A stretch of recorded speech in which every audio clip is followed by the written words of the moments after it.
Hello everybody. In this video, we're going to explore the evolution of the broccoli. But I would advise you, that if you like the content I generally produce, you might want to like and subscribe. With that out of the way, let's begin.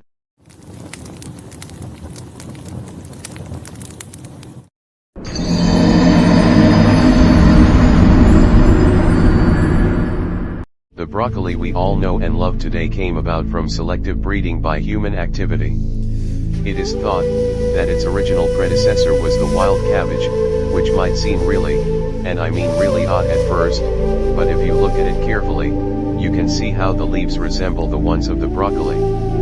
The wild cabbage originated in regions close to the Mediterranean Sea, and it's the ancestor of more plants many humans consume, like the cauliflower, stem cabbage, kale, and others, including the plant we're currently talking about today. If you look at the cauliflower really up close at its fruit, you can see the similarities. It's at the center of the plant and it's got a near spherical shape, which funnily enough looks like the fruits of the broccoli. Fun fact, I often called it the white broccoli plant as a child. The story of its evolution is relatively small and simple. The ancient humans of around a few thousand years ago genetically selected specimens for reproduction that had bigger fruits and were more tightly packed, and that's about it. Well, you know, if we exclude its additional developments in physiology, like the more modern form we see today, and probably its taste. The event that eventually led to its globalization was its introduction to England from Italy in the 16th century, which eventually led it to be transported to the United States later on. But enough with its modern and pre-modern history. Where does the wild cabbage come from?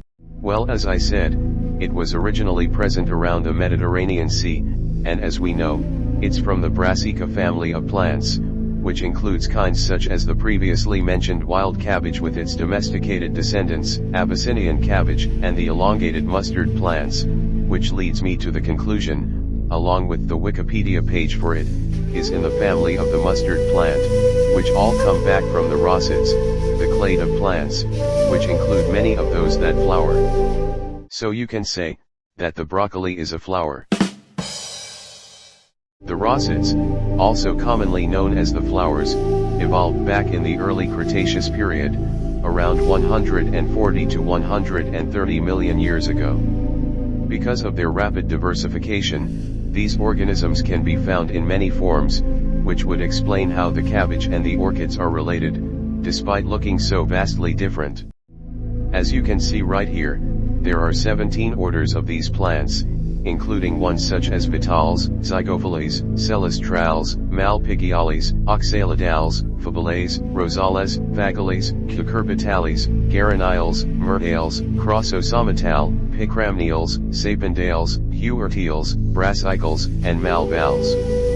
The first fossil and indication of such plants, as I said before, date back to the early Cretaceous, and is called Podomacanthus, which had lived around 125 million years ago, and it could have been found in what were the continents, left from the supercontinent named Laurasia. Now, I'm going to present to you the evolutionary history of the broccoli plants with a family tree-styled diagram. Interestingly enough, because of its close genetic connections with the cauliflower, the broccoli can be crossed with it, causing a unique plant hybrid. But hey, thank you for watching. If you liked the video and found today's topic interesting, be sure to like, comment, or even subscribe. Thanks for watching.